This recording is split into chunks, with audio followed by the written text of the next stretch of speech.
اعوذ باللہ من الشیطان اللعین الرجیم بسم اللہ الرحمن الرحیم رب اشرح لی صدری ویسر لی امری واحلل عقدۃ من لسانی یفقہوا قولی ان اللہ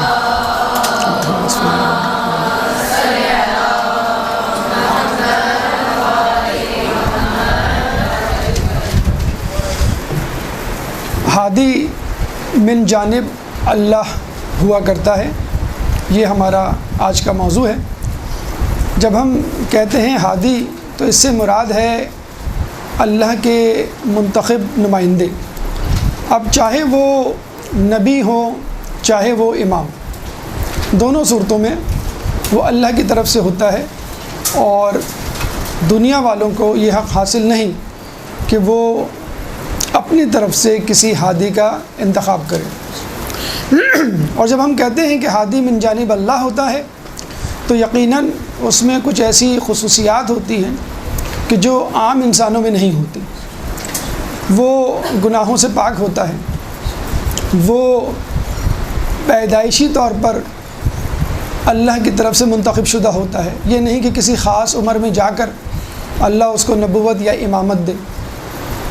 دوسری بات یہ کہ نہ صرف وہ بلکہ اس کے والدین بھی گناہوں سے پاک اور مومن ہوا کرتے ہیں۔ پھر اس کے پاس جو علم ہوتا ہے وہ علم لدنی ہوتا ہے، اور کسی کا علم وہ حاصل نہیں کرتا یا تو پچھلے امام کا یا خدا کی طرف سے۔ چنانچہ ان خصوصیات کو جو ایک ہادی میں ہوتی ہیں اور جن کی وجہ سے ہادی کو پہچانا جاتا ہے، یہ موضوع ترتیب دیا گیا ہے، اور اس نشست میں ہم خدا کی طرف سے بھیجے گئے ہادیان پر لگائے گئے الزامات کا دفاع کریں گے۔ اس نشست میں ہم خدا کی طرف سے بھیجے گئے ہادیان کے ایمان کا دفاع کریں گے، ان کی نبوت اور امامت کا دفاع کریں گے، اور یہ بھی ثابت کرنے کی کوشش کریں گے کہ وہ پیدائشی طور پر امام یا نبی ہوتے ہیں، اور ان کا علم اللہ کی طرف سے عطا کردہ علم ہوتا ہے۔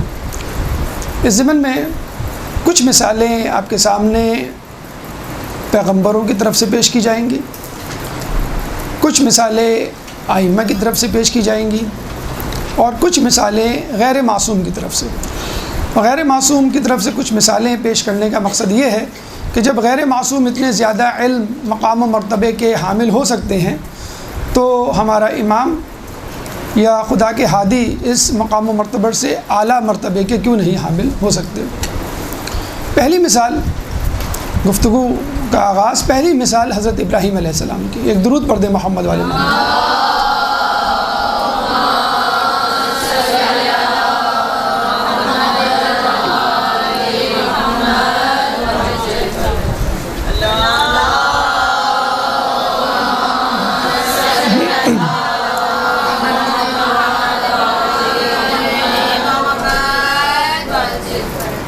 گستاخی رسول کے حوالے سے آپ نے بہت کچھ سنا ہوگا، اور اس ضمن میں ہمارا جو معاشرہ ہے ایک جذباتی کیفیت کا بھی شکار ہو جاتا ہے، تو گستاخی انبیاء کے بھی حوالے سے ہمیں سوچنا چاہیے، اور انبیاء پہ ایسے الزامات لگانے سے پرہیز کرنا چاہیے جو ان کی اہانت کا سبب بنتے ہیں۔ مثلا ہم سمجھتے ہیں کہ ابراہیم علیہ السلام پہ جو الزام لگایا جاتا ہے کہ انہوں نے شرک کیا یا ان کے والدین مشرک تھے، ایک بیجا الزام ہے جس کا حقیقت سے کوئی تعلق نہیں۔ ابراہیم علیہ السلام کے شرک کے حوالے سے قرآن کی جن آیات کو دلیل بنا کر پیش کیا جاتا ہے وہ آپ کے سامنے پیش کرتے ہیں، اور پھر انشاءاللہ اس کے رد میں، یعنی ابراہیم علیہ السلام کے شرک کے رد میں دلائل پیش کریں گے۔ سورہ انعام آیت نمبر 76، 77، 78 اور 79، 76، 77، 78، 79 میں اس مناظرے کا، اس گفتگو کا تذکرہ ہے کہ جس میں ابراہیم علیہ السلام بت پرستوں سے کر رہے ہیں، اور بظاہر یہ اقرار کر رہے ہیں کہ یہ چاند ستارے سورج میرے خدا ہیں۔ ابراہیم علیہ السلام ستارے کو دیکھتے ہیں اور کہتے ہیں رأى کوكبا، انہوں نے ستارے کو دیکھا، قال هذا ربی، اور کہا کہ یہ میرا رب ہے، فلما افلا، اور پھر وہ ڈوب گیا، قال لا احب الافلین، تو انہوں نے کہا کہ میں ڈوبنے والوں کو دوست نہیں رکھتا، تو میں خدا کیا مانوں اس کو۔ اس کے بعد انہوں نے چاند کو دیکھا، فلما رأى القمر، پھر انہوں نے چاند کو دیکھا، بازغاً، چمکتا دمکتا، اندھیرے کو چیرتا ہوا اور طلوع ہوتا ہوا، قال هذا ربی، انہوں نے کہا کہ یہ میرا رب ہے، فلما افلا، اور پھر وہ بھی ڈوب گیا، قال یا قوم انی بریء مما تشرکون، بلکہ انہوں نے کہا قال لئن لم یہدنی ربی لأکونن من القوم الضالین، اگر میرا رب میری ہدایت نہ کرے تو میں قوم گمراہ قوم میں سے ہو جاؤں گا۔ پھر انہوں نے سورج کو دیکھا، فلما رأى الشمس بازغۃ، پھر انہوں نے سورج کو دیکھا، قال هذا ربی، اور کہا یہ میرا رب ہے، قال هذا اکبر، اور انہوں نے کہا کہ یہ اکبر ہے، هذا اکبر، یہ بہت بڑا ہے، یعنی اگر بہت بڑی چیز ہے تو یقیناً اس کو خدا مان لینا چاہیے، کہنے کا مقصد یہ تھا، هذا اکبر، یہ بہت بڑا ہے، فلما افلت، اور پھر وہ بھی ڈوب گیا، قال یا قوم انی بریء مما تشرکون، کہ اے قوم میں اس شرک سے بری ہوں جو تم لوگ کر رہے ہو، اور پھر اپنے عقیدے کا اظہار کیا، انی وجہت وجہی للذی فطر السماوات والارض حنیف وما انا من المشرکین، کہ میں نے اپنا چہرہ اس کی طرف کر لیا کہ جو اس زمین و آسمان کا بنانے والا ہے، اور میں دین حنیف میں سے ہوں اور میں مشرکوں میں سے نہیں ہوں۔ اب یہ 4 لائنیں، 4 آیات، یہ گفتگو، اس کو بنیاد بنا کر یہ کہا جاتا ہے کہ ابراہیم علیہ السلام نے شرک کیا، اور 1 مرتبہ نہیں 3 مرتبہ کیا، جیسے ہم کہتے ہیں نا کہ 1 قتل نہیں 2 نہیں 3 تہرے قتل کا مجرم پکڑا گیا، تو نعوذ باللہ ابراہیم علیہ السلام نے تہرے شرک کا جو ہے ارتکاب کیا، تو یقیناً وہ مشرک ٹھہرے۔ اب اس کی رد میں دلیل سمجھ لیجئے، اردو میں جب ہم کسی جملے کو استفہامیہ بناتے ہیں تو ہم کہتے ہیں کیا تم اسکول جا رہے ہو، مثلا فارسی میں کہتے ہیں آیا، انگلش میں ڈو یا ہیلپنگ ورب جو ہوتا ہے آپ کا، اس کو ہم پہلے لے آتے ہیں۔ عربی میں جب ہم جملہ استفہامیہ بناتے ہیں تو اس کے لیے بعض اوقات حمزہ مفردہ کا انتخاب کرتے ہیں، الف اس کے اوپر چھوٹا سا حمزہ، اور جب وہ تنہا استعمال ہوتا ہے ہم اس کو کہتے ہیں حمزہ مفردہ۔ اس حمزہ مفردہ کے 2 کام ہوتے ہیں، یا تو ندا کے لیے استعمال ہوتا ہے حمزہ مفردہ منادہ، یا پھر سوالیہ جملے کے لیے استعمال ہوتا ہے حمزہ مفردہ استفہامیہ۔ مغنی الادیب کتاب میں جو عربی گرامر کی اعلیٰ درجے کی کلاسوں میں پڑھائی جاتی ہے، اس میں یہ درج ہے کہ جب جملہ استفہامیہ ہو تو حمزہ استفہامیہ یا حمزہ مفردہ آگے لگ جاتا ہے، جیسے الم تری کیف فعل ربک باصحاب الفیل، کیا تم نے نہیں دیکھا کہ اصحاب فیل کے ساتھ اللہ نے کیا کیا، الم تری ان اللہ لکم ما فی السماوات و ما فی الارض سخر لکم ما فی السماوات و ما فی الارض، کیا تم دیکھتے نہیں کہ زمین و آسمان میں جو کچھ ہے اللہ تعالیٰ نے تمہارے لیے مسخر کر دیا ہے۔ جب حمزہ استفہامیہ لگ جائے تو اس کا مطلب ہوتا ہے کیا، جملہ سوالیہ بن گیا یا جملہ استفہامیہ۔ لیکن فصاحت و بلاغت کو مد نظر رکھتے ہوئے، جو کہ عربی زبان کا خصوصی طور پہ خاصہ ہے اور عمومی طور پہ تمام زبانوں کا، کہ کوشش کی جاتی ہے کہ جملے کو گفتگو کو مختصر سے مختصر رکھا جائے اور اپنی بات کو سامنے والے تک وسیع انداز سے وسیع معنی لیے ہوئے پہنچا دیا جائے۔ تو اسی اختصار کے تقاضے کو مد نظر رکھتے ہوئے، فصاحت و بلاغت کو مد نظر رکھتے ہوئے، بسا اوقات قرآن میں بھی اور عام بول چال میں بھی حمزہ استفہامیہ حذف کر دیا جاتا ہے۔ جیسے الم تری کیف میں تو موجود ہے، لیکن ابراہیم علیہ السلام نے یہ جو کہا کہ قال ھذا ربی، تو ھذا سے پہلے حمزہ استفہامیہ موجود ہے لیکن اس کو لکھا نہیں گیا، یعنی حمزہ استفہامیہ مقدرہ، ھذا ربی، کیا یہ میرا رب ہے؟ جب انہوں نے ستارے کو دیکھا، پھر کہا ھذا ربی، کیا یہ میرا رب ہے؟ جب انہوں نے چاند کو دیکھا، اور پھر کہا ھذا ربی، کیا یہ میرا رب ہے؟ جب انہوں نے سورج کو دیکھا۔ تو حمزہ اس میں استفہامیہ مقدرہ ہے۔ اب یہاں بھی ایک سوال اٹھ سکتا ہے کہ بھئی اگر حمزہ استفہامیہ موجود نہیں ہوگا تو ہم کس طرح پتہ چلائیں گے کہ جملہ استفہامیہ ہے کہ نہیں؟ دیکھیے ابھی ہم نے آپ کو کہا کہ اردو میں جب ہم جملہ استفہامیہ سوالیہ بناتے ہیں تو اس میں کیا لگاتے ہیں، ٹھیک ہے؟ تو کیا لگا کے جب جملہ بنایا جاتا ہے تو استفہامیہ، لیکن بعض اوقات کیا نہ بھی لگائیں تو بھی جملہ استفہامیہ بن سکتا ہے۔ جیسے میں کہوں تم اسکول جا رہے ہو، یہ جملہ اقراریہ، افرمیٹو سینٹنس۔ میں کہوں تم اسکول جا رہے ہو، اتنی لیٹ، اب دیکھیں اب اتنی لیٹ نہ بھی کہوں تو میں صرف یہ کہتا ہوں کیا تم اسکول جا رہے ہو، کیا ہٹا کر، تو یہ جملہ استفہامیہ۔ تو لہجہ جو ہے وہ جملے کو سوالیہ اقراریہ سے استفہامیہ میں تبدیل کر سکتا ہے۔ بات تو یاد نہیں، ہاں یاد ہے لہجہ اس کا۔ ایک شعر ہے، تو بعض اوقات لہجہ آپ کو یاد رہ جاتا ہے۔ بعض اوقات لڑائیاں گھروں میں اس وجہ سے ہو جاتی ہیں کہ آپ نے اس طرح سے بات کی یا تم نے مجھ سے اس طرح بدتمیزی سے بات کی۔ بات تو صحیح کی کہ بھئی پانی لاؤ، ایک ہوتا ہے پانی لاؤ غصے میں جسے کہہ دینا، حکمیہ انداز سے کہہ دینا، اور ایک ہوتا ہے درخواست والے انداز میں۔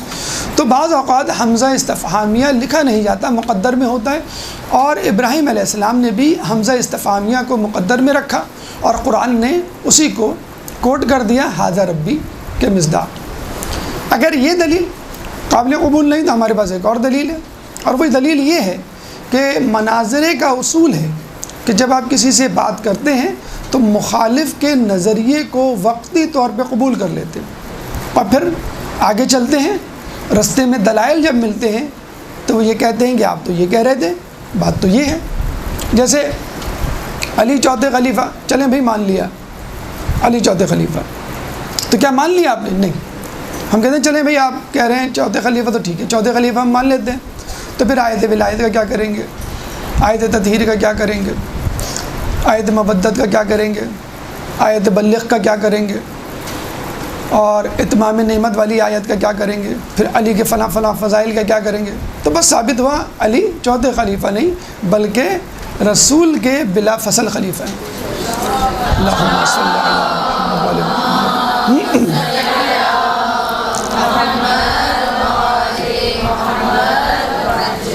بالکل ایسے ہی آپ لوگ میتھمیٹکس سے گزر چکے ہوں گے، میتھمیٹکس کیا ہوگا، تو اس میں بعض اوقات ہوتا ہے اس قسم کے سوالات ہوتے ہیں، x=4، تو آپ کہتے ہیں لیٹ سپوز x=4، اور پھر آپ سم اسٹارٹ کرتے ہیں سولو کرنا، اور پھر آخر میں آ کے کہتے ہیں نو x=1، x=4۔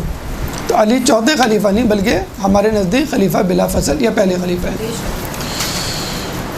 اب یہاں بھی بات ہو گئی ابراہیم علیہ السلام کی، اور یہ دلیل آپ کے سامنے پیش کی گئی کہ ابراہیم علیہ السلام مشرک نہیں تھے، بلکہ ہمارے نزدیک کوئی بھی نبی، شرک تو بہت دور کی بات، کسی چھوٹے سے چھوٹے گناہ کبیرہ یا گناہ صغیرہ، کسی چھوٹے سے چھوٹے گناہ کا بھی مرتکب نہیں ہوتا، اور وہ باعصمت ہوتا ہے، معصوم ہوتا ہے پیدائش سے لے کے اپنی موت تک۔ پھر انہوں نے یہ کہا کہ چلیں ابراہیم علیہ السلام نہیں تو ان کے والد وہ تو مشرک تھے، آپ یہ تو مان لیں۔ بھئی ہم کیسے مان لیں؟ بھئی قرآن میں سورہ مریم آیت نمبر 42، سورہ مریم قرآن کا 19واں سورہ ہے، چیپٹر 19 ورس نمبر 42 میں اللہ تعالیٰ ابراہیم علیہ السلام کی گفتگو کا تذکرہ کرتے ہوئے کہتا ہے قول لابی ہے کہ انہوں نے اپنے باپ سے کہا یا ابت اے میرے والد لما تعبدو آپ اس کی عبادت نہ کریں ما لا یسمع کہ جو سن نہیں سکتا ولا یبصر کہ جو دیکھ نہیں سکتا ولا یغنی عنک شیئا اور جو آپ کو کچھ دے نہیں سکتا. تو انہوں نے کہا کہ بھئی دیکھیں یہاں پہ قول لابی ہے انہوں نے اپنے باپ سے کہا اور پھر یا ابت اے میرے والد 2 مرتبہ باپ کا لفظ استعمال ہوا, پدر گرامی کا لفظ استعمال ہوا, بابا کا لفظ استعمال ہوا. بس ثابت ہوا کہ ابراہیم علیہ السلام اگر نہیں تو کم از کم ان کے والد تو مشرک تھے. تو آپ کو معلوم ہے ہمارے معاشرے میں بھی ایسا ہوتا ہے اور عرب معاشرے میں بھی ایسا ہی تھا اور اس سے پہلے بھی کہ بعض اوقات باپ کے ساتھ باپ کے بھائی یعنی چچا یا تایا کو بھی ابو کہا جاتا ہے. اور ہمارے معاشرے میں ابھی بھی یہ رائج ہے اور عرب معاشرے میں بھی کہ بڑے ابو یا بڑے ابا یا بڑی امی چھوٹی امی. خصوصی طور پہ اگر کسی کے والد نہ ہوں تو وہ اپنے چچا ہی کو والد یا ابو کہا کرتا ہے کیونکہ اب پرورش کی ذمہ داری اس کی ہے. تو ابراہیم علیہ السلام کے والد بہت پہلے مر چکے تھے, وہ اپنے چچا کے ساتھ زیر نگرانی پرورش پا رہے تھے. چنانچہ انہوں نے اپنے چچا کو یا ابتے کہا یا لے ابی ہے کا جو لفظ ہے وہ قرآن میں استعمال ہوا. تو عرب معاشرے میں بھی ایسا ہی ہے اور ہمارے معاشرے میں بھی ایسا ہے. اور دوسری بات یہ ہے کہ جب اسلام سے پہلے یا کسی نبی کے آنے سے پہلے کچھ لوگ اور ان کی مثالیں ہمیں تاریخ میں مل سکتی ہیں کہ وہ بتوں کو نہیں پوجتے تھے اور دل سے خدا پہ یقین رکھتے تھے, لیکن چونکہ کوئی نبی نہیں ہوا کرتا تھا تو وہ مجبور تھے کہ ہم کیسے عبادت کریں. اہل سنت کی کئی کتابوں میں یہ بات درج ہے کہ خدیجہ بن خویلد رسول اللہ کی زوجہ محترمہ ایک درود پڑھتے محمد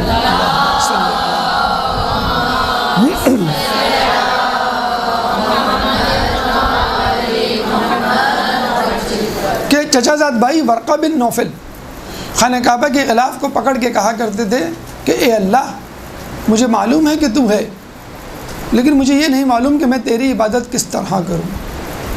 اور یہ کہا جاتا ہے کہ جب رسول اللہ نے پہلی وحی کا تذکرہ جناب خدیجہ سے کیا تو انہوں نے اپنے چچا زاد بھائی ورقہ بن نوفل سے کہا تو انہوں نے کہا کہ بے شک یہ وہی نبی ہے کہ جس کا تذکرہ پرانی کتابوں میں موجود ہے.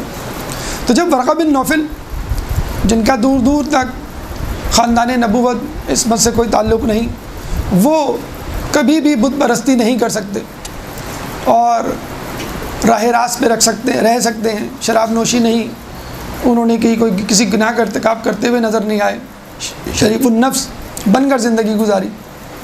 تو ایک نبی اور ایک امام کے والد کے بارے میں ہم یہ کیسے کہہ سکتے ہیں کہ وہ مشرک ہوں گے؟ خود جناب خدیجہ کے بارے میں اغیار کی احباب کی دونوں کی کتابوں میں موجود ہے کہ ان کو کسی نے غیر خدا کی اور بتوں کی پرستش کرتے ہوئے نہیں دیکھا. قریبی مثال لے لیتے ہیں ہم 13 رجب کی کہ جب مولا کائنات کی ولادت خانہ کعبہ میں ہوتی ہے اور رب کی والدہ فاطمہ بنت اسد اللہم صلی علی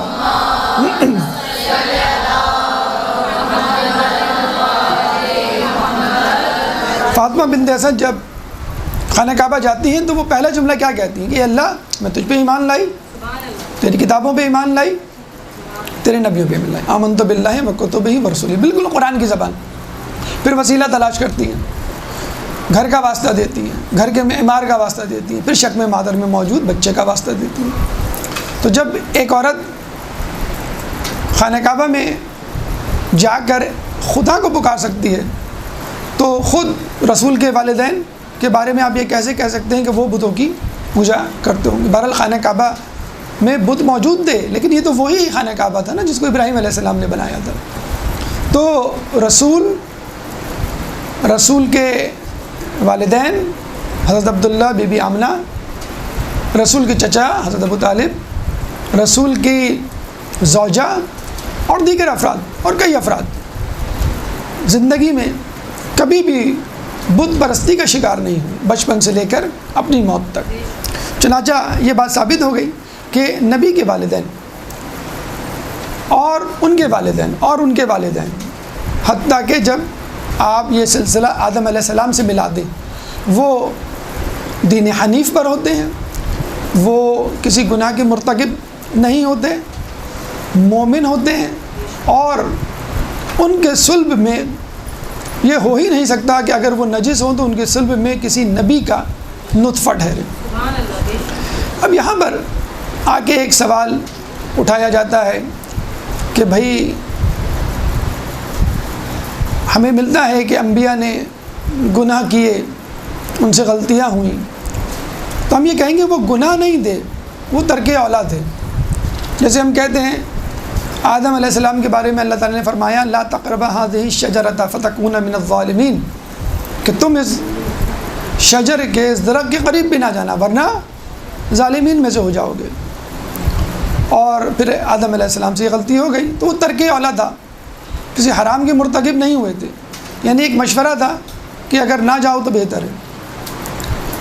دو جائز امور میں سے نبی کو بہتر امر کا انتخاب کرنا چاہیے۔ اگر وہ کمتر کام کا انتخاب کرتا ہے، دونوں جائز ہوں، کمتر کام کا انتخاب کرتا ہے تو کہا جاتا ہے کہ اس نے ترک اولیٰ کیا، اور اللہ تعالیٰ اپنے نبی سے ترک اولیٰ بھی برداشت نہیں کرتا۔ جب یہ ہم کہتے ہیں کہ دیکھتے ہیں کہ وہ سزا فوری طور پہ دے لیتا، فوراً گرفت کر لیتا، اور آدم علیہ السلام کو تو کتنی بڑی سزا ملی کہ جو ہم بھی بھگت رہے ہیں، کہ دنیا میں بھیج دیا گیا ان کو جنت سے، ورنہ ہم سب جو ہے وہ جنت میں ہوتے۔ تو لوگ اکثر کہتے ہیں کہ بھائی آپ کون ہیں؟ بھائی میں انڈین ہوں، میں پاکستانی ہوں، میں برٹش ہوں، میں امریکی ہوں۔ تو بیسیکلی ہمیں کہنا چاہیے ہم جنتی ہیں، کیونکہ جو آپ اپنی اوریجن بتلا رہے ہوتے ہیں، نیشنلٹی بتا رہے ہوتے ہیں اپنے اوریجن کے حساب سے کہ ہمارے آباء و اجداد کہاں کے ہیں، نہ انڈیا کے ہیں، نہ پاکستان کے ہیں، نہ کسی اور ملک کے، بلکہ جنت کے ہیں، تو بیسیکلی ہم جنت ہیں۔ امام شیشم سے کسی نے کہا امام دعا کیجئے میں جنت میں داخل ہو جاؤں، تو امام نے کہا ارے تو جنت میں ہے، یہ دعا کر نہ نکالا جائے۔ تو اس نے کہا کیسے؟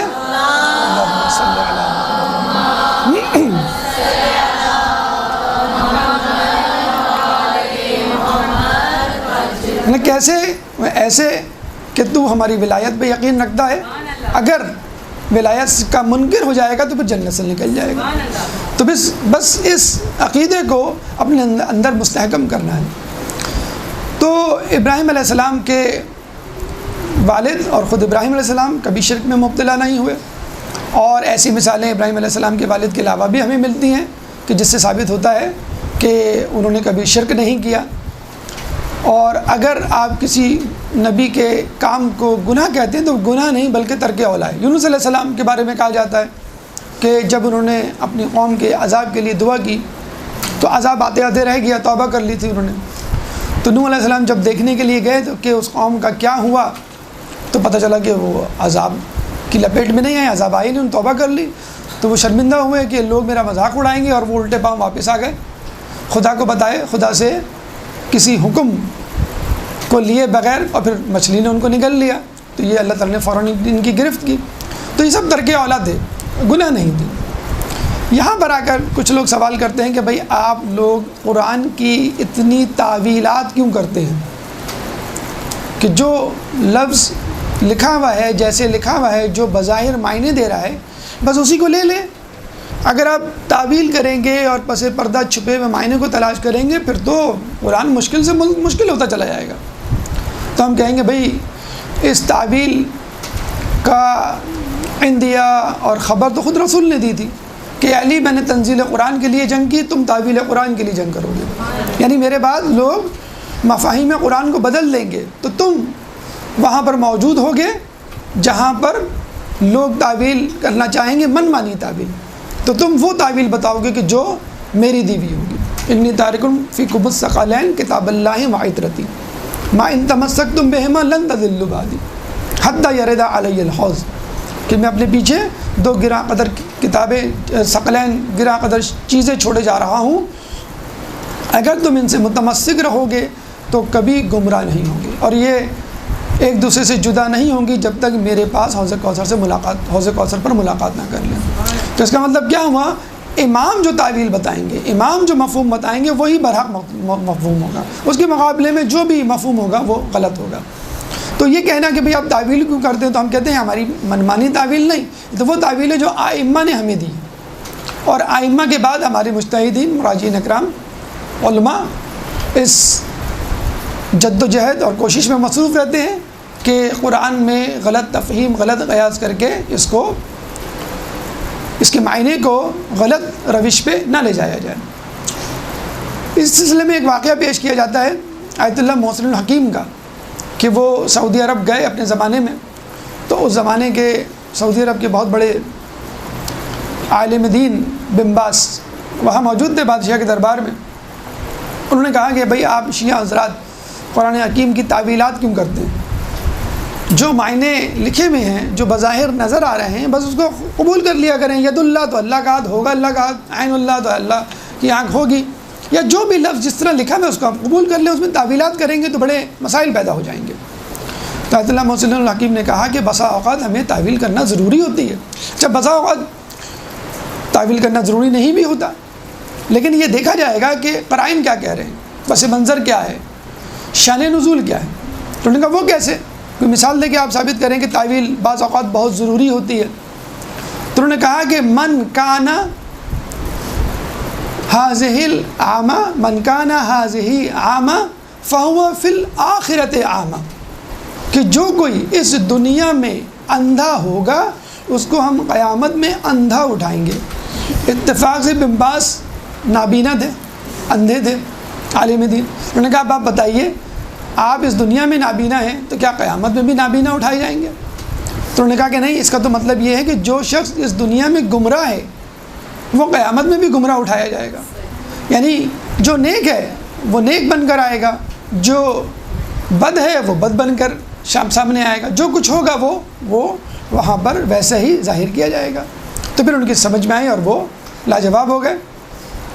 سورہ بنی اسرائیل آیت نمبر 72، سورہ بنی اسرائیل قرآن کا 17واں سورہ ہے، چیپٹر 17 ورس نمبر 72۔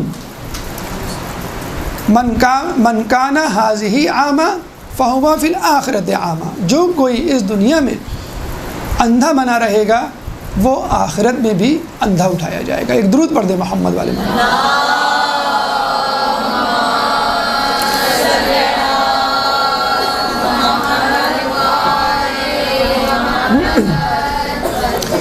ابراہیم علیہ السلام کی مثال ہو گئی، اور ابراہیم علیہ السلام کے والد سے متعلق جو شرک کا الزام تھا وہ بھی ہو گیا۔ اب تیسری مثال حضرت عیسیٰ علیہ السلام کی۔ اس مثال میں ہم آپ کو ثابت کریں گے کہ نبی پیدائشی نبی ہوتا ہے، امام بھی پیدائشی امام ہوتا ہے۔ تو جب نبی پیدائشی ہو سکتا ہے تو امام بھی پیدائشی ہو سکتا ہے، جب کیونکہ نبی بھی منتخب شدہ ہے، امام بھی منتخب شدہ ہے۔ مریم علیہ السلام عیسیٰ علیہ السلام کی ولادت کے بعد لوگوں کے سامنے تشریف لاتی ہیں، لوگ ان پہ انگلیاں اٹھاتے ہیں۔ اللہ تعالیٰ ان کو وحی کرتا ہے کہ تم اس کا جواب نہ دو، ان کی تہمتوں کو جواب وہ دے گا کہ جو جھولے میں ہے۔ تو مریم علیہ السلام نے لوگوں کا جواب اشارے سے دیا اور جھولے کی طرف اشارہ کر دیا۔ جب انہوں نے الزام لگایا کہ تم نے یہ کام کیا کیا، تمہارے خاندان میں تمہارے باپ نے، تمہاری ماں نے اور تمہارے خاندان والوں نے کبھی ایسا کام نہیں کیا، تم نے ایسا کام کیا، تو انہوں نے فقط انگلی سے اشارہ کیا عیسیٰ علیہ السلام کی طرف۔ تو انہوں نے کہا کیف نکلم من کان فی المہد صبیا، یہ کلام کرے گا جو جھولے میں ہے، بچہ، مذاق اڑاتے ہوئے۔ قال انی عبد اللہ آتانی الکتاب وجعلنی نبیا، تو خود گہوارے میں موجود چند دنوں کا بچہ عیسیٰ علیہ السلام گویا ہوئے، قال انی عبد اللہ، کہ بے شک میں اللہ کا بندہ ہوں، آتانی الکتاب، مجھ پر کتاب اتری ہے، وجعلنی نبیا، اور اللہ نے مجھے نبی بنایا ہے۔ چند دنوں کا بچہ کہہ رہا ہے کہ اللہ نے مجھے نبی بنایا، تو رسول کیا 40 سال میں نبی بنے ہوں گے؟ یا دیگر انبیاء پیدائشی نبی نہیں ہوں گے؟ ہمارے ائمہ کیا پیدائشی نبی نہیں ہو سکتے جب ایک نبی گہوارے میں اپنی نبوت کا اعلان کر سکتا ہے؟ اس کے بعد چوتھی مثال حضرت یحییٰ علیہ السلام کی۔ حضرت یحییٰ علیہ السلام کے بارے میں کہا جاتا ہے کہ وہ بہت عرصے کے بعد پیدا ہوئے، اپنے والدین کی شادی کے کافی عرصے بعد۔ زکریا علیہ السلام کی عمر اس وقت 120 سال تھی، اور ان کی زوجہ کی عمر اس وقت 94 سال تھی۔ اللہ تعالیٰ نے سے انہوں نے دعا کی، جب مریم علیہ السلام کو وہ کھانا دینے جاتے تھے اور دیکھتے تھے کہ مریم علیہ السلام عبادت میں مشغول ہیں، تو ان کا بڑا جی چاہتا کہ آج میرا بھی کوئی بیٹا ہوتا، اولاد ہوتی اور وہ اس طرح عبادت کرتی، میں خوش ہوتا۔ بلکہ انہوں نے دعا بھی مانگی تھی کہ اللہ مجھے جو ہے وہ ایک ایسا وارث عطا کر جو میری میراث کا وارث بنے، اور مجھے اپنے خاندان والوں سے خطرہ ہے، جو باغ فدق کے حوالے سے ہم اس مثال کو پیش بھی کرتے ہیں، زکریا علیہ السلام کی اس دعا کو، کہ جب ایک نبی کا وارث ہو سکتا ہے زکریا علیہ السلام، سلیمان علیہ السلام خود وارث بن سکتے ہیں داؤد علیہ السلام کے، تو پھر بی کیوں نہیں وارث ہو سکتی باغ فدق کی؟ تو اللہ تعالیٰ نے ان کو یحییٰ علیہ السلام فرزند عطا کیا، اور یحییٰ علیہ السلام کے بارے میں کہا جاتا ہے کہ 7 سال کی عمر میں انہوں نے نبوت کا کام شروع کر دیا۔ عیسیٰ علیہ السلام نے تو بس گواہی دی، بس اس کے بعد خاموش ہو گئے، اور پھر اپنی طبعی عمر میں انہوں نے بولنا شروع کیا۔ یحییٰ علیہ السلام نے فقط 7 سال کی عمر، 7 سال کی عمر کا مطلب ہماری کلاس 1 کا بچہ یا کلاس 2 کا بچہ آپ سمجھ لیں، وہ نبی بن کر گھوم رہا ہو اور لوگوں کو تعلیم دے رہا ہو، تو اللہ تعالیٰ نے باقاعدہ قرآن میں اس کا تذکرہ بھی کیا۔ سورہ مریم ہی کی آیت ہے، آیت نمبر 12، سورہ مریم قرآن کا 19واں سورہ ہے، چیپٹر 19 ورس نمبر 12، کہ یا یحییٰ خذ الکتاب بقوۃ وآتیناہ الحکم صبیا، یا یحییٰ اے یحییٰ خذ الکتاب، کتاب کو پکڑ لو، بقوۃ پوری قوت کے ساتھ پکڑ لو، آتیناہ الحکم کہ ہم نے تم کو کتاب عطا کی، نبوت عطا کی، حکم کا مطلب یہاں پر نبوت عطا کی، صبیہ بچپن میں۔ تو عیسیٰ علیہ السلام جب گہوارے میں اپنی نبوت کا اعلان کر سکتے، یحییٰ علیہ السلام جب 7 سال کی عمر میں نبوت کا کام عملی طور پہ شروع کر سکتے، تو ہمارے امام اور ہمارے نبی بچپن سے پیدائشی طور پہ نبی کیوں نہیں ہو سکتے، اور بچپن سے ہی امامت کا کام اور وہ کمالات اور وہ کرامات کے حامل کیوں نہیں ہو سکتے کہ جو اس سے پہلے گزرے ہوئے انبیاء نے کیا۔ ایک درود پڑھ دیں محمد والے محمد۔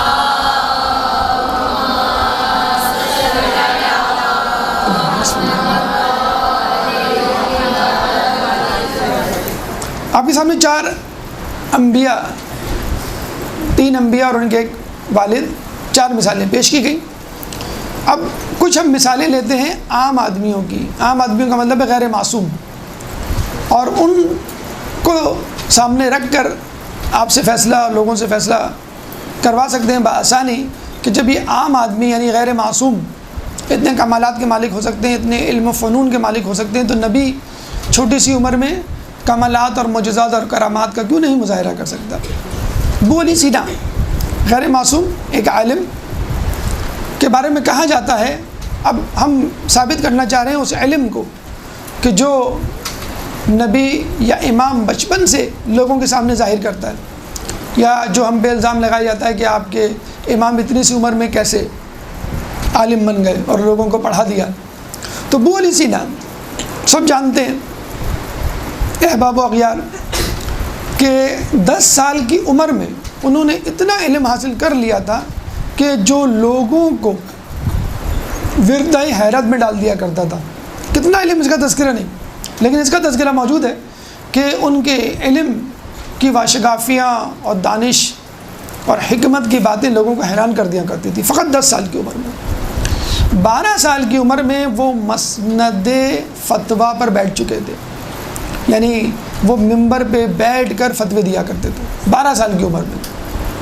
کلاس 6 میں ہوتا ہے 12 سال میں ہمارے یہاں کا بچہ۔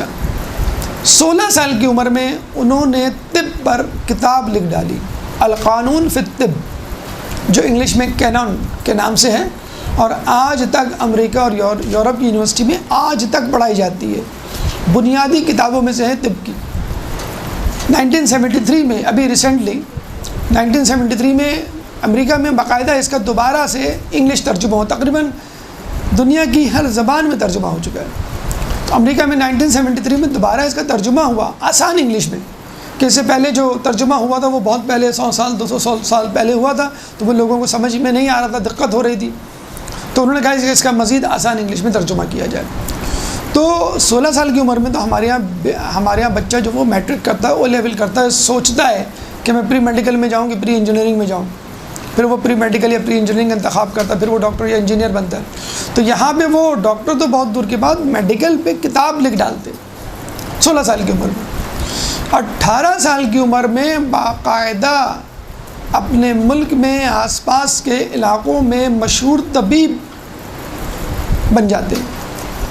اس زمانے میں ان کے علاقے کا گورنر نوح بن منصور کسی لا علاج مرض میں گرفتار ہو گیا، ڈاکٹروں کو بلایا گیا ایک کے بعد ایک، لیکن اس کا مرض جو ہے وہ ٹھیک نہیں ہوا۔ کہتے ہیں ان کو بلایا گیا، کن کو؟ ابو علی سینا کو۔ کتنی سال کی عمر میں؟ 18 سال کی عمر میں، اور اس نے جو ہے وہ ان کا مرض ٹھیک کر دیا۔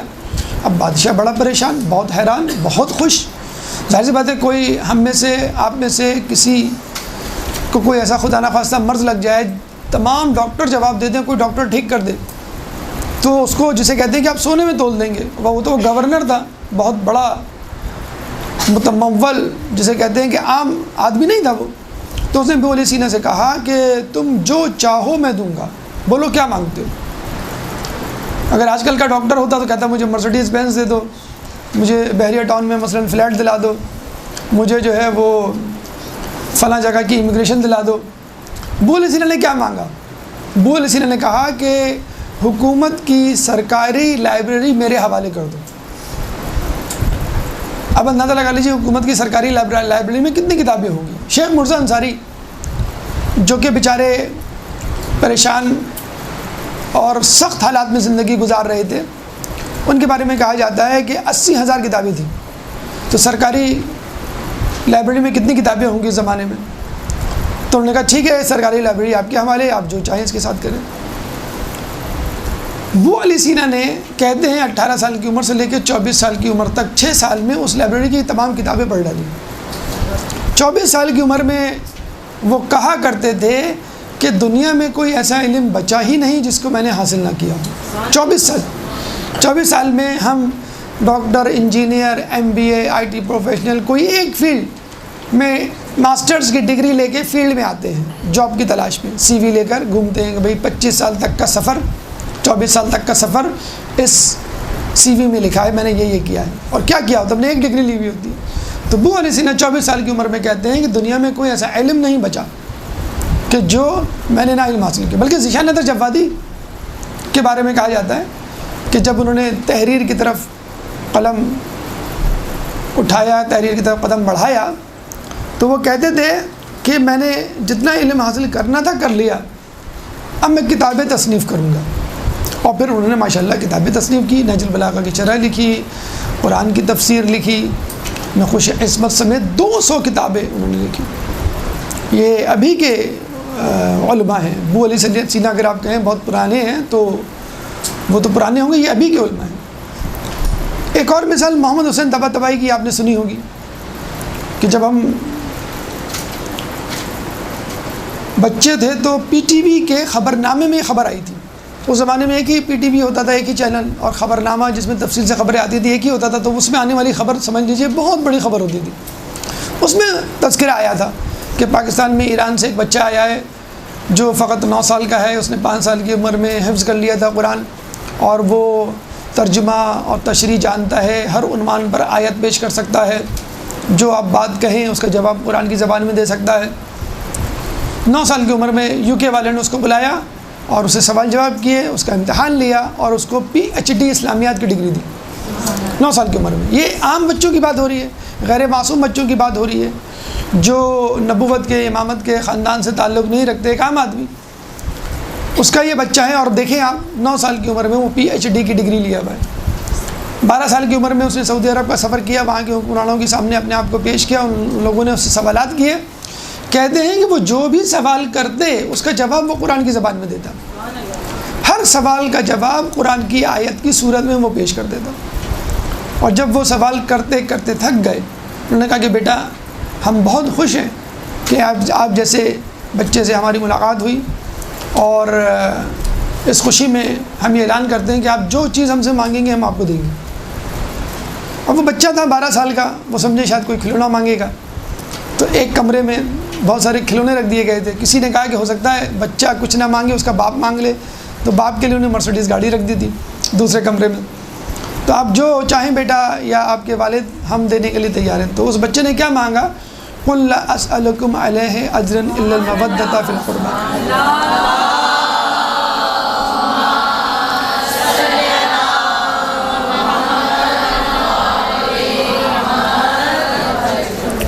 کہ میں تم سے سوائے اپنے قرابت داروں کے اجر رسالت میں کچھ اور نہیں مانگتا کہ تم میرے قرابت داروں سے، میرے گھر والوں سے محبت کرو۔ تو ابو علی سینا غیر معصوم، غیر نبی، غیر امام محمد حسین طباطبائی۔ چلیں آج کل کے دور کی ہم دو مثالیں آپ کے سامنے پیش کر دیتے ہیں۔ کچھ لوگ کہتے ہیں کہ لوگ بات کرتے ہیں تو نبی کی بات کرتے ہیں، امام کی بات کرتے ہیں، یا پھر ایران عراق کے علماء کی بات کرتے ہیں۔ پاکستان میں اس طرح کا ٹیلنٹ کہاں، اس طرح کی ایکسپرٹیز کہاں، اس طرح کا حافظہ اور اس طرح کے محیر العقول واقعات کرامات دیکھنے کو کہاں ملیں گی؟ او لیول کا ایگزام میٹرک کا ایگزام ہوتا ہے۔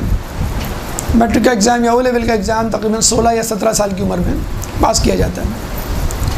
ایک بچہ جو کلاس 3 میں ہو، آپ اس سے ایکسپیکٹ کرتے ہیں کہ وہ او لیول کا ایگزام پاس کرے گا۔ ینگسٹ او لیول ہولڈر اس پاکستانی رائے حارث، پاکستان سے اس کا تعلق ہے۔ 9 سال کی عمر میں اس نے او لیول کا ایگزام پاس کیا، فزکس، کیمسٹری، بایولوجی، میتھمیٹکس جو مین سبجیکٹس ہیں ان کے ساتھ۔ تو 9 سال کا بچہ جب 16-17 سال کے ایگزام کو پاس کر سکتا ہے تو عام لوگ، پھر علماء مجتہدین، پھر امام اور انبیاء تو بہت آگے۔ یہ تو علم کسبی ہے، ہم تو بات کر رہے ہیں علم وہابی کی۔ تو علم کسبی میں جب آدمی اتنا آگے نکل سکتا ہے کہ دنیا والے حیران رہ جائیں، تو علم وہابی، علم لدنی کی تو بات ہی کچھ اور ہے، وہ تو ڈائریکٹ خدا کی طرف سے آ رہا ہے۔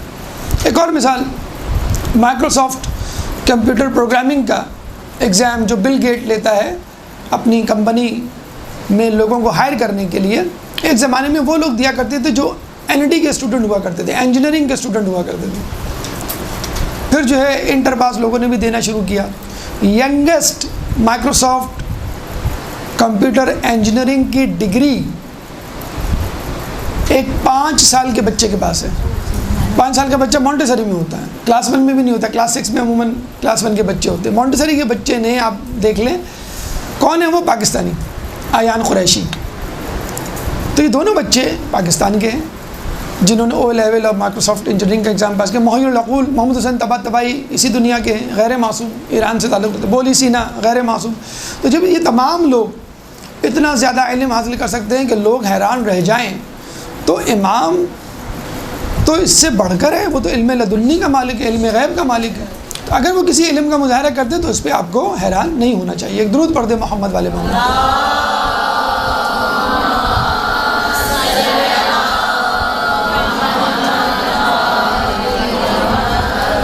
اب آئیے ائمہ میں سے کچھ مثالیں آپ کے سامنے پیش کرتے ہیں، اور اسی رجب میں جن کی ہم نے شہادت اور ولادت منائی ہے ان میں سے 2 اماموں کا تذکرہ آپ کے سامنے۔ امام نقی علیہ السلام ہمارے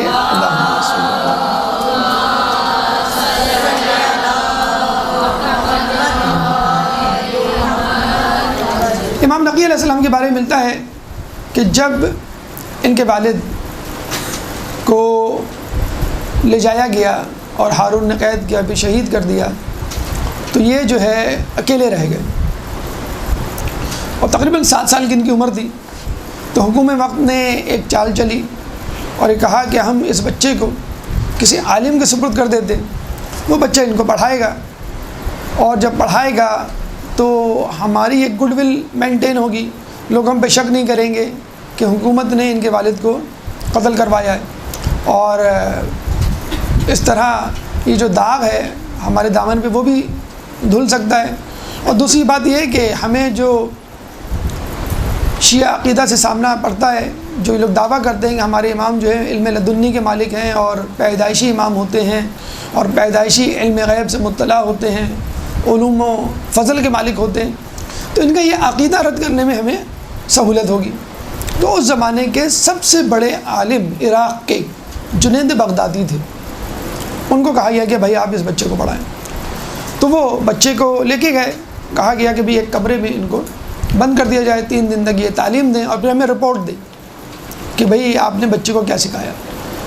3 دن بعد جب وہ باہر نکلے بچے کے ساتھ، لوگوں نے کہا کہ بھئی آپ نے اس بچے کو کیا پڑھایا؟ انہوں نے کہا کہ خدا کی قسم میں نے اس بچے کو نہیں پڑھایا، اس بچے نے مجھے پڑھایا۔ کہتے اللہم صلی علی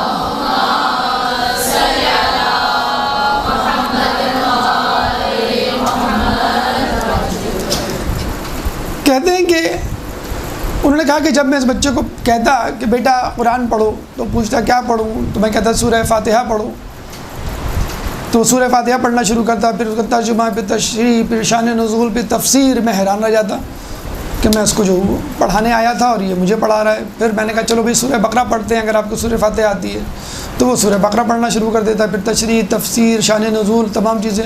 پھر اس نے پورا قرآن اس نے مجھے تفسیر اور تشریح اور شان نزول کے ساتھ سنا دیا. تو میں یہی کہنے لگا اپنے آپ سے کہ یہ بچہ مجھے پڑھا رہا ہے یا میں اس کو پڑھا رہا ہوں. تو بچہ تو پہلے سے پڑھایا ہے، میں اس کو کیا پڑھوں.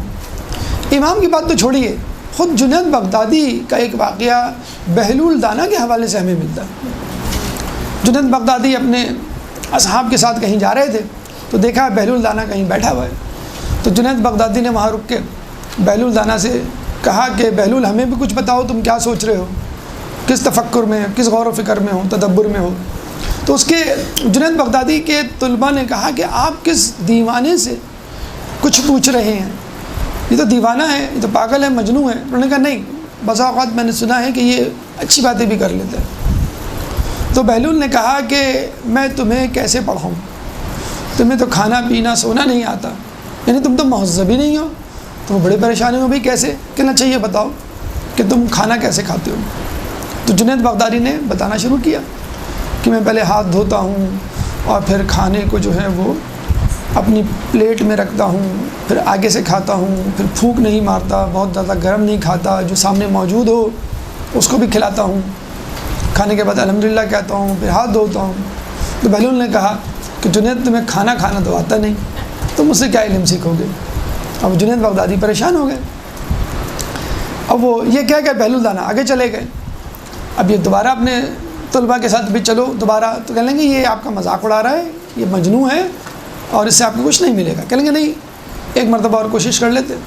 وہ گئے، کہہ لیں گے بہلول ہمیں کچھ بتاؤ تو صحیح جو تم سوچتے ہو، جو تمہارے خیال میں، تمہارے ذہن میں. تو بہلول نے کہا کہ اچھا یہ بتاؤ کہ تم جو ہے وہ سوتے کیسے ہو. انہوں نے کہا کہ میں جو ہوں طہارت اجابت کر کے اور وضو کر کے سوتا ہوں، دائیں طرف سوتا ہوں اور فلاں دعا پڑھتا ہوں، اور جو ہے صبح اٹھ کے جو ہے اللہ کا نام لیتا ہوں، نماز فجر پڑھتا ہوں. انہوں نے کہا کہ تمہیں تو سونا بھی نہیں آتا، میں تمہیں کیا کچھ سکھاؤں. تو یہ کہہ کے آگے بڑھ گئے. پھر دوبارہ ان کے طلباء نے بہت روکا کہ آپ رک جائیں. انہوں نے کہا نہیں، شاید اس سے مجھے کچھ بات مل جائے. تو بہلول سے کہا بھائی ہمیں کچھ بتائیے. تو بہلول نے کہا اچھا یہ بتا تم گفتگو کیسے کرتے ہو. تو کہنے لگا میں پہلے سوچتا ہوں، پھر بولتا ہوں، رک کے الفاظ ادا کرتا ہوں اور کوشش کرتا ہوں کہ سامنے والے کو جو ہے وہ برا نہ لگے، اور کوشش کرتا ہوں کہ سچ بولوں. تو بہلول نے کہا کہ تمہیں تو گفتگو کرنی نہیں آتی، میں تمہیں کیا سکھاؤں. یہ کہہ کے چلے گئے. تو انہوں نے کہا کہ بھائی اگر مجھے کچھ نہیں آتا تو کم از کم آپ یہیں سے ابتدا کریں کہ کھانا کیسے کھانا چاہیے، سونا کیسے چاہیے، بولنا کیسے چاہیے. تو بہلول نے کہا کہ کھانے میں تم نے سب سے اہم شرط تو بتائی نہیں. تو انہوں نے کہا بھائی کیا سب سے اہم شرط. کہہ لیں گے جب بھی کھاؤ حلال کھاؤ، جو سب سے پہلی اہم شرط ہے. پھر چاہے تم جتنی دعائیں پڑھو کوئی مسئلہ نہیں، اگر حرام کھانے سے ابتدا کرو گے. جیسے کہتے ہیں نا کہ امریکہ میں ایک صاحب گئے، اندر جا کے بولنے کا کہ یہ حلال میٹ کا ہے. تو سامنے بھی مسلمان تھا، اس نے کہا کہ آپ کی جیب میں جو پیسہ ہے وہ حلال ہے. تو ہم یہ تو بہت دیکھ لیتے ہیں حلال حرام، لیکن خود یہ نہیں دیکھتے ہماری کمائی. گفتگو کے حوالے سے انہوں نے کہا کہ تم نے یہ تو کہہ دیا کہ میں آہستہ سے بولتا ہوں اور سچ بولتا ہوں. کہیں کبھی تم نے یہ سوچا کہ جو میں بول رہا ہوں خدا میری اس گفتگو سے راضی ہے یا نہیں راضی ہے. تو تمہارا زبان میں جو کلمہ ہے اگر اس سے خدا راضی نہیں ہے، سامنے والا راضی، تو پھر کیا فائدہ. اور تیسری بات جب تم نے کہا کہ جب میں سوتا ہوں تو یہ مستحبات، یہ تمام چیزیں، انہوں نے کہا کہ جب بھی سو اپنے دل سے حسد، کینہ، بغض، عداوات نکال کے سو. اللہم اغفر للمؤمنین والمؤمنات جو ہم دعا پڑھ کے سوتے ہیں، تو یہ ہے سونے کا طریقہ. تو جو لوگ ہمارے ائمہ کے شاگرد بہلول دانا سے علم حاصل کریں، وہ ہمارے امام کو کیسے پڑھا سکتے ہیں. ایک درود پڑھ دے محمد علیہ محمد.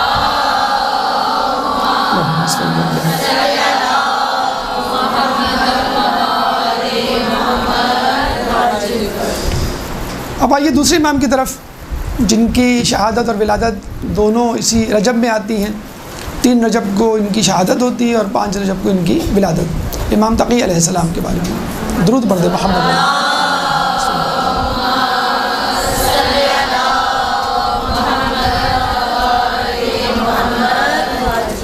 یہ واقعہ ہماری اور دیگر کتابوں میں موجود ہے کہ بچپن کے زمانے میں وہ کھڑے ہوئے تھے ایک جگہ پہ، اور وہاں سے جو ہے وہ ہارون گزرا اور اس نے دیکھا کہ وہ جو ہے وہاں کھڑے رہے اور باقی لوگ بچے جو ہے وہاں سے بھاگ گئے۔ انہوں نے سامنے جا کے پوچھا کہ باقی لوگ تو بھاگ گئے، تم کیوں نہیں بھاگے؟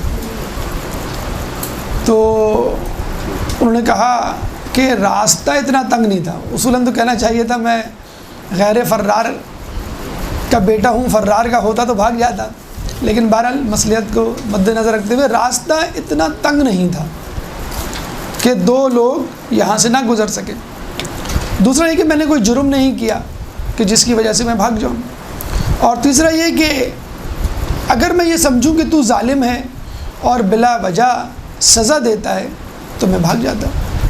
اب دیکھیں ان تین باتوں میں تین فلسفے، تین اصول زندگی انہوں نے بتا دیے۔ راستہ اتنا تنگ نہیں تھا، یعنی اگر راستے سے دو لوگ، دو سواریاں، دو افراد گزر سکتے ہوں تو گزرنا چاہیے، کسی ایک کے لیے راستہ نہیں بند کرنا چاہیے۔ جیسے ہم دیکھتے ہیں سیاستدانوں کے لیے اور لیڈران کے لیے، مولا علی جب کوفے میں جاتے تھے اکثر لوگ ان کے دائیں بائیں جانب ہوا کرتے تھے تو وہ منع کر دیا کرتے تھے کہ میرے سامنے، میرے آگے پیچھے دائیں بائیں نہیں چلا کرو بادشاہوں کی طرح۔ دوسری بات یہ کہ شیئرنگ از کیئرنگ کا کانسیپٹ جو ہے امام دے رہے ہیں کہ ہر چیز میں شیئر کرنا سیکھو، اور شیئرنگ کا تقاضا یہ بھی ہے کہ جہاں کھڑے ہو اس پہ قبضہ نہ کرو کہ بس یہ میری جگہ ہے، یہ میرا راستہ ہے، اور اب جو ہے کوئی اس پر جو ہے نگاہ نہیں ڈالے گا، کوئی اس کو چھوئے گا نہیں۔ تو مولا علی تو وہ ہیں کہ جنہوں نے اپنا کھانا شیئر کیا۔ جب دو کھانے پیش کیے گئے تو کہا کہ ایک کھانا جو ہے وہ ابن ملجم کو دے دو۔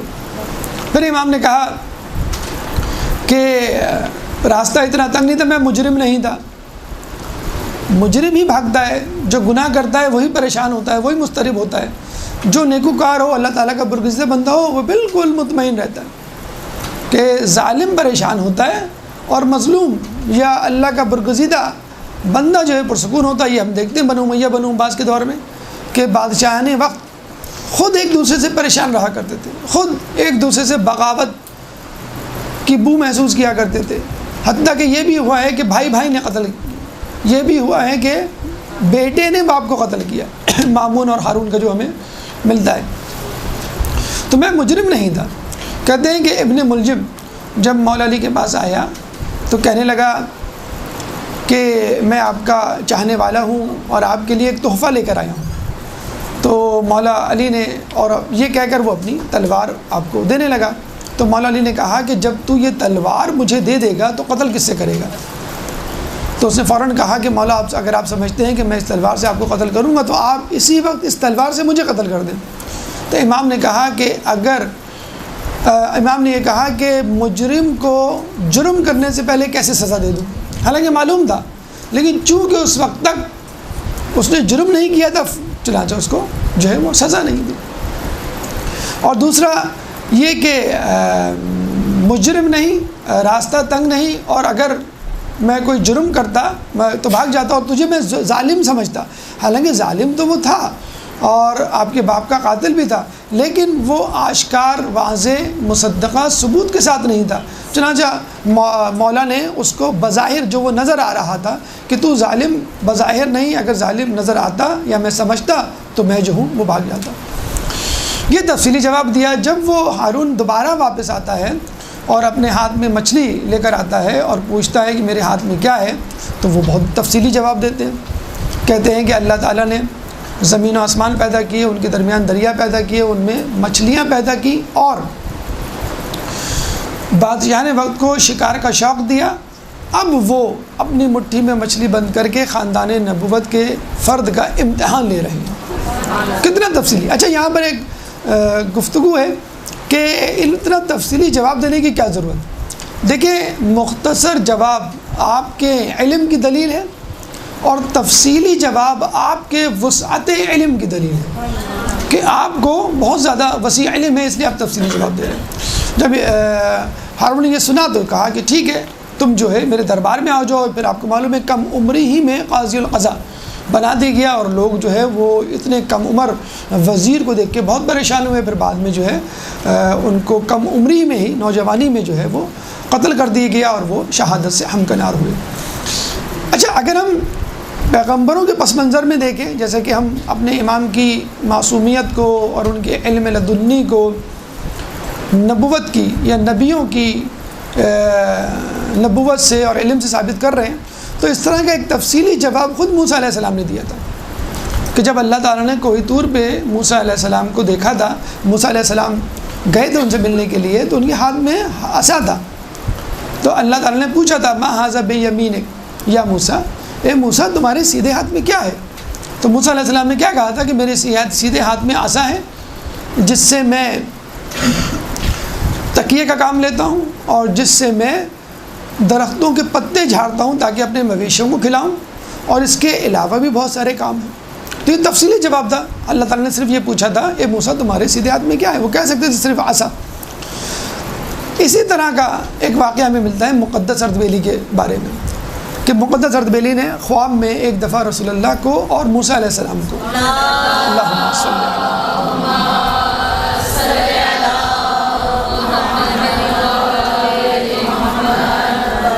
کو دیکھا. تو آپ نے جو ہے مقدس اردبیلی کو دیکھ کر موسیٰ علیہ السلام نے رسول اللہ سے پوچھا یہ کون ہے؟ ایک محفل میں تینوں بیٹھے ہوئے تھے، تو رسول اللہ نے پوچھا کہ تم خود سوال پوچھ لو. تو موسیٰ علیہ السلام نے سوال پوچھا کہ بھئی آپ کون ہیں؟ تو مقدس اردبیلی نے جواب دیا کہ میں احمد بن محمد عالم دین فلاں گلی فلاں محلے فلاں مکان میں رہتا ہوں. تو موسیٰ علیہ السلام نے کہا بھئی اتنا تفصیلی جواب دینے کی کیا ضرورت تھی، میں نے تو فقط آپ کا نام پوچھا تھا. تو مقدس اردبیلی نے کہا کہ آپ سے بھی تو اللہ تعالیٰ نے فقط یہ پوچھا تھا کہ تمہارے سیدھے ہاتھ میں کیا ہے. جب یہ سنا تو موسیٰ علیہ السلام نے رسول اللہ کی طرف دیکھ کے کہا کہ آپ نے بالکل صحیح کہا کہ میرے امت کے علماء بنی اسرائیل کے امت کے نبیوں کی طرح ہیں. اللہم صلی اللہ.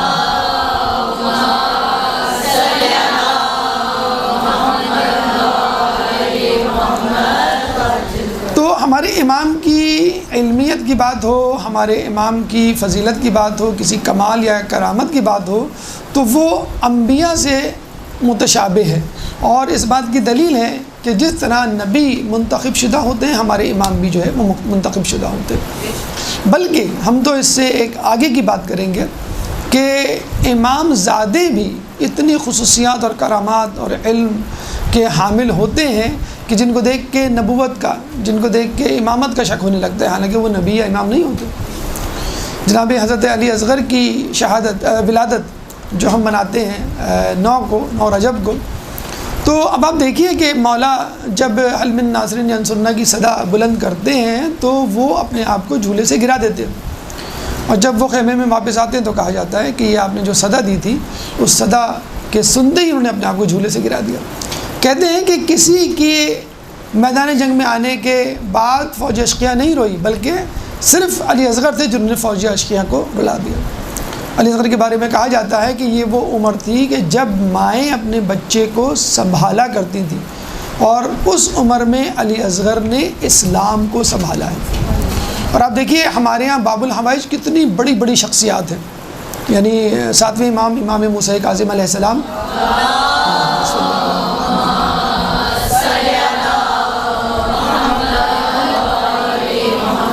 پھر امام حسین کے جسے کہتے ہیں دست راست محافظ علمبردار حضرت عباس علمدار علیہ السلام. اللہم صلی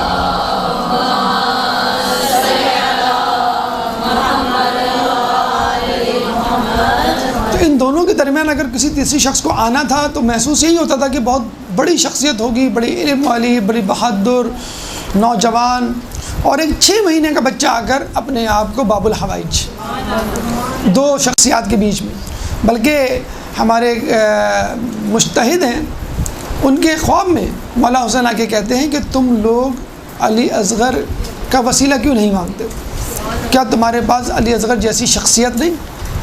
تو کہا کرتے ہیں کہ ایک اور عالم دین مرزا قمی کے بارے میں کہا جاتا ہے کہ وہ اپنے گھر میں جب ان کے اوپر کوئی مشکل پڑا کرتی تھی تو وہ مجلس منعقد کروایا کرتے تھے، اور اس میں ذکر جو ہے علی اصغر کی شہادت کا، مصائب کا ہوا کرتا تھا، اور اس دوران وہ حضرت علی اصغر سے توسل کیا کرتے تھے اور ان کی جو ہے وہ دعا قبول ہوا کرتی تھی۔ تو ہمارے وہ امام ہیں کہ جو پیدائشی امام ہوتے ہیں اور علم لدنی کے جسے کہتے ہیں کہ حامل ہوتے ہیں، اور اسی کربلا کا، اسی شہادت کا بدلہ لینے کے لیے وہ امام آئے گا کہ جس نے 5 سال کی عمر میں اپنے والد محترم کی نماز جنازہ پڑھائی۔ 5 سال میں یہ ثابت کر دیا کہ عبادت کسی سن و سال کی محتاج نہیں ہوتی، اور خصوصی طور پہ اگر وہ امام ہو تو وہ بچپن میں بھی امام ہوتا ہے، جوانی میں بھی امام ہوتا ہے۔